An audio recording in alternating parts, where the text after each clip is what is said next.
Hey Dave, we've obviously talked a lot about the starting pitching. I think Bauer was actually on TV the other day and was kind of talking about competitions he has with kind of Bueller and things like that. Do you see those guys' performances kind of elevating each other's? Yeah, I do. I think it's certainly and it should be. I think it's a friendly competition. It's just raising the bar for each guy, and which ultimately helps the Dodgers win baseball games. So they all get along. They're all pull for one another. They're all different, but certainly they want to pick each other up. They want to raise the bar for each other. Yes. And how are I don't know if there's any update on Muncy or Barnes or how either of those guys are doing. Muncy's still stiff. My hope as he gets treatment, he'll be available off the bench to pinch hit. And then Barnesy is sore as expected. There's some swelling, and he gutted it out for us last night. So he'll be available to catch in an emergency, and hopefully, do the same thing on Tuesday, and then we'll see where he's at on Wednesday. Okay, thank you. Yeah. Next question is from Kelvin Washington. Go ahead. Hey, Dave. Staying with the starters and Trevor Bauer, he's obviously had a really good season. He's something about him on the road, though, only giving up 11 runs, 7 games. How much do you attribute to that? Obviously, he's a gamer, but just kind of the personality that he has. He embraces the hate. He embraces the crowd going at him and really lives for those moments. I don't know the answer. I think certainly on the road it's more hostile, and so he might feed off that, which we all know he probably does. But I don't know if that's all to kind of the results of the splits home road. But I just love the compete. He's always prepared, and I do know he loves pitching at home. But I feel good every time he takes them out. I can tell you that. And you guys haven't been able to really get any hits. I obviously got a bunch of walks on Friday. Are you seeing anything at bats or at the plate that offensively you're kind of wanting to tweak a little bit? No, I think we're taking good at bats. I think that, in particular, Justin and Mookie are taking really good swings, just missing some pitches. But they're still taking walks when they're there. But I think as long as we stay aggressive in the strike zone, the hits, the walks, the slug, all that will come. Thank you. Appreciate it. Yeah. Next question is from Bill Plunkett. Go ahead. Hey, Dave, what progress are you seeing in Cody Bellinger's at bats lately? I think he's staying in the strike zone. I like the way he stayed on the backdoor breaking ball yesterday. I just think he's just seeing the baseball well. All the hits and the slug, I do believe that'll come. My encouragement is just go out there and take each at bat individually. Don't look at the scoreboard as far as average. I think that he's one good series away from everything lining up. So I think he's taking really good at bats. How hard do you think that is for him not to look at the batting average and the other numbers and try to play catch up? It's not easy. I think that most players will probably say they don't pay attention, but they do. And I think to get that out of your head and just to focus on each game, each at bat, it'll be there. He's just so talented. And like I said, I think he's seeing the baseball really well. I think mechanically he's in a really good spot. And I really see him taking off, and it's going to be fun to watch. And with Albert, we've talked a lot about his clubhouse presence and the impact he's made there. What do you think of what he's given you at the plate? I think he's given us good at bats. He doesn't throw away at bats. I think the lazy way to look at it is, as far as production. But I think if you look within the at bats and what he does, the presence on the bench when he's not starting to give that left-hander a third at bat or to take a quality at bat, that's a lot of value. So it's still an adjustment for him as far as not starting a game, then coming into a game. But His at-bat quality has been very consistent for us. And with Muncy, are you confident he's going to be ready to play on Tuesday? I'm hopeful, not necessarily confident. I'm hopeful, but if it's not Tuesday, then it's Wednesday. And if it's not Wednesday, then, then we'll have another conversation. Thank you, Dave. Yep. Next question is from Fabian Ardaya. Go ahead.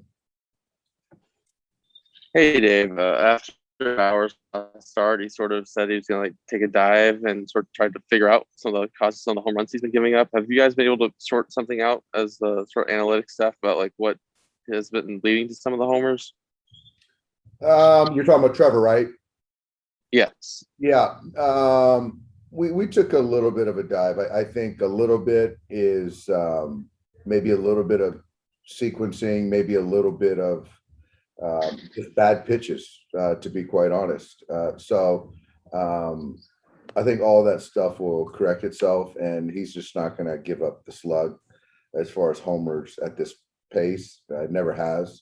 So we've looked at it, but there was really nothing telling outside of just not executed pitches. And then with Mookie, obviously he had the really good series against St. Louis, but it's 60 plate appearances or so without a homer for him. Is the confidence the slugs can come as the hits start to come with him? Yeah, I think so. He'll homer within the next few days, but he's taking really good swings, taking really good at bats, just missing some pitches. But there'll be some homers coming soon. Thanks, Dave. Yeah.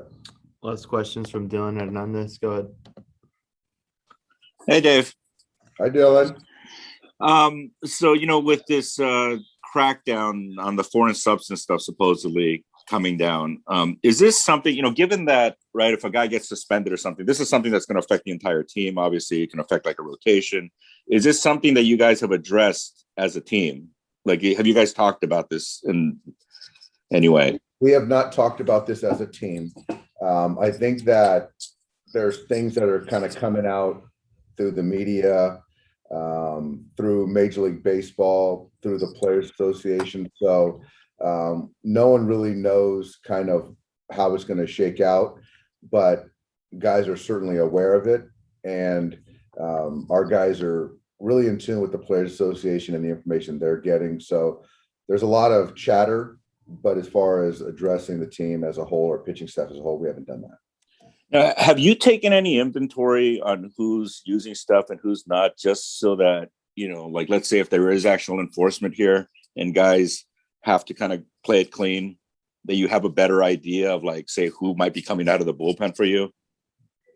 I have not. I think that guys are aware of what's going on and will make necessary changes. But I think right now I'm not gonna. I haven't done inventory, and the guys I trust to go out there and get guys out, I'm going to continue to go to. Don't you want to know? No, I don't. I'm not as curious as you are, Dylan. Well, right, but if I'm going if it's the eighth inning, and if I think some guy's spin rate might go down by 300 RPMs, I would want to know that. I still think that he's going to get guys out and execute pitches. All right. Well, do you think that this stuff is cheating? I think that I don't.